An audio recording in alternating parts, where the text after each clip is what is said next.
जय श्री राम दोस्तों, स्वागत करती हूँ आप सबका अपने यूट्यूब चैनल पे। तो दोस्तों मैं सुनाने जा रही हूँ एक बाजिन का दर्द भरा गीत। बहुत ही दर्द भरा गीत है, तो आप लोग इस गीत को पूरा ज़रूर सुनिएगा। सुन के आंसू ज़रूर आ जाएगा। तो आप लोग से विनती है कि आप लोग इस गीत को पूरा ज़रूर सुनिए और गीत कैसा लगा तो कमेंट में ज़रूर बताना। तो चलिए मैं सुनाने जा रही हूँ। आप सबसे निवेदन है कि आप सब पूरा ज़रूर सुनना, तभी आप सबको समझ में आएगा। ससुरे से निकाली तेरी आवा नैहरवा में थाड़ी भाई हो। ससुरे से निकाली तेरी आवा नैहरवा में थाड़ी भाई हो। अम्मा खोली दे तू चंदना के वाड़िया भीतर चली आइत हो। अम्मा खोली दे तू चंदना के वाड़िया भीतर चली आईती हो। भीतरा से बोलेली मायारिया के वाड़िया नहीं खोलेली हो। भीतरा से बोलेली मायारिया के वाड़िया नहीं खोलेली हो। बेटी कावना संकट जियर के तो हो रे नैहरे चली आऊ हो। बेटी कावना संकट जियर के तो हो रे नैहरे चली आऊ हो। सासु बोलेली हम के बाजनिया ननदानी रवंशी हो। सासु बोलेली हम के बाजनिया ननदानी रवंशी हो। अम्मा जे कर में बारी ब्याही तऊ घर से निकालई हो। माई जे कर में बारी ब्याहिया ऊ घर से निकालई हो। तू ही मोरी माई से माई तो तू ही मोरी महतरिया न हो। तू ही मोरी माई से माई तो तू ही मोरी महतरिया न हो। माई रखी ले तू अपनी बखरिया गोबरवा तोहरी उठाते हो। माई रखी ले तू अपनी बखरिया गोबरवा तोहरा उठाती हो।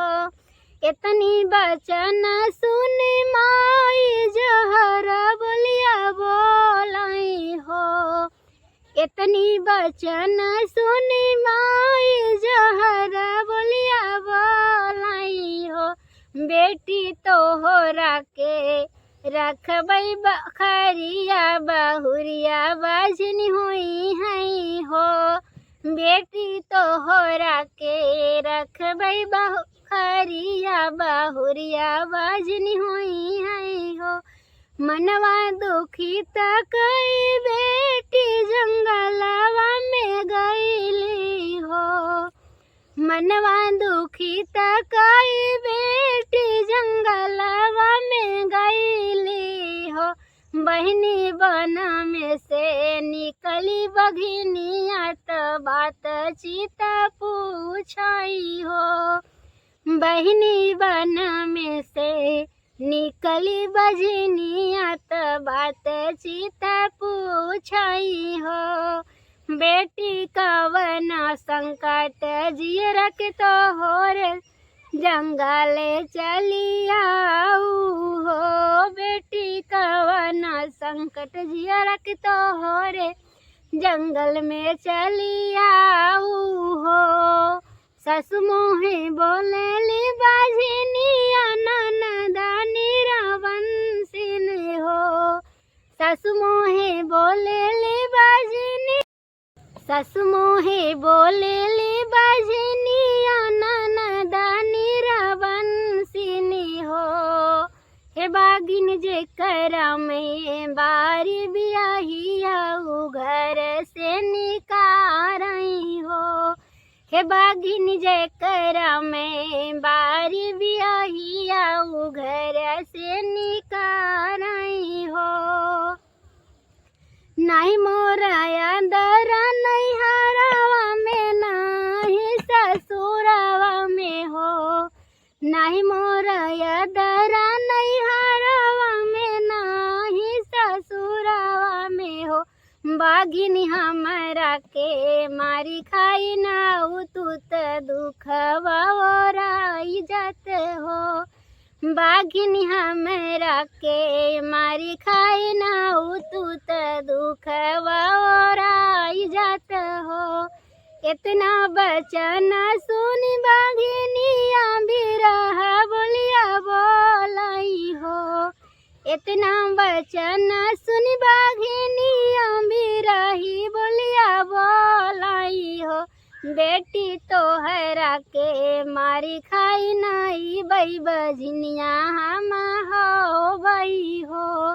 बेटी तोहरा के मारी खाई नहीं बई बजनिया हम हो बई हो। रोई रोई बेटी चली गईली पेड़ तर बैठली हो। रोई रोई बेटी चली गईली कि पेड़ तर बैठई हो। बहनी पेड़वा से उतरी नगिनिया त सुख दुख पूछई हो। बहनी पेड़वा से उतरी नगिनिया त सुख दुख पूछई हो। तू ही मोरी बहिनी से बहिनी त तू ही मोरी नागिनी हो। तू ही मोरी नागिन से नागिन त तू ही लागा बहिनी हो। नागिन हमरा के डसिक जौले तू त हम दुखवा ओराई जात हो। नागिन हमरा के डस जाऊले तू त दुखवा ओराई जात हो। इतना बचन सुन नागिनी अंडा पट बोलिया बोलेली हो। इतना बचन सुन नागिनी अंडा पट बोलिया बोलेली हो। तिवई तोहरा के हम डसिले वही बजनिया हम हो बई हो। तिवई तोहरा के हम डसिले वही बजनिया हम हो बई हो। मनवा दुखी तकाई तिवई जंगलवा से निकली हो। मनवा दुखी तकाई तिवई जंगलवा से निकली हो। तिवई खड़ी भैली गंगा जी के तीरवा ते गंगा से आरज करई हो। तिवई खड़ी भई गंगा जी के तीरवा ते गंगा माई से आरज करई हो। ए गंगा माई एक लहर दे तू न हो। हे गंगा मैया हमें डूबी मर जाती हो। हे गंगा मैया हमें डूबी मर जाती हो। गंगा में से निकले गंगा मैया तिवाई से पूछली हो। गंगा में से निकली गंगा मैया तिवाई से पूछली हो। बेटी कावना संकट जियर की तो हो रे त माउत हमसे मांग्यू हो। बेटी कावना संकट जियर की तो हो रे लहर मोरी मांगू हो। सासु हमके बोहे कहेली बजनिया ननद निरवंशी हो। सासु हमके कहेली बजनिया ननद निरवंशी हो। हे माई जे कर में बारी बियाहिया उ घर से निकालई हो। हे मैया जी कर में बारी बियाहिया उ घर से निकालई हो। जनी रोवाए बेटी जानी रोवा जिनी नैना आंसू पोछा हो। जनी रोवाए बेटी जानी रोवा जिनी नैना आंसू पोछा हो।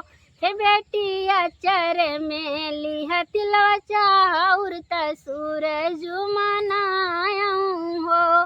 हे बेटी अचर में लिह तिलवा चाउर त सूरज मनाऊं न हो।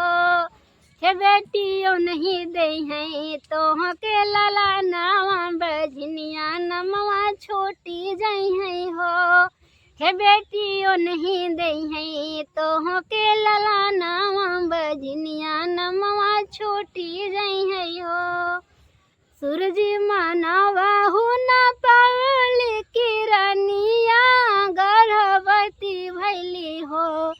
सूरज मानवा हूँ न पावल किरनिया गर्भवती भैली हो। रनिया अठावा में हिनवा के लागत नावा में महीनावा की हो। रनिया अठवा महीनावा के लागत लाल जन्म घरवा हो। हे बहिनी छूटी गए बजनी के नामवा बजनिया घर सोहर हो। हे बहिनी छूटी गए बजनी के नामवा बजनिया घर सोहर हो। तो दोस्तों मेरा यह दर्द भरा एक बाजिन का दर्द भरा गीत आप सबको कैसा लगा? अच्छा लगा हो तो वीडियो को लाइक करना। जो लोग नए होंगे चैनल पर चैनल को सब्सक्राइब करना, शेयर करना और कमेंट में ज़रूर बताना कि यह गीत आप सबको कैसा लगा। फिर मिलेंगे किसी दूसरे गीत के साथ दूसरे वीडियो में।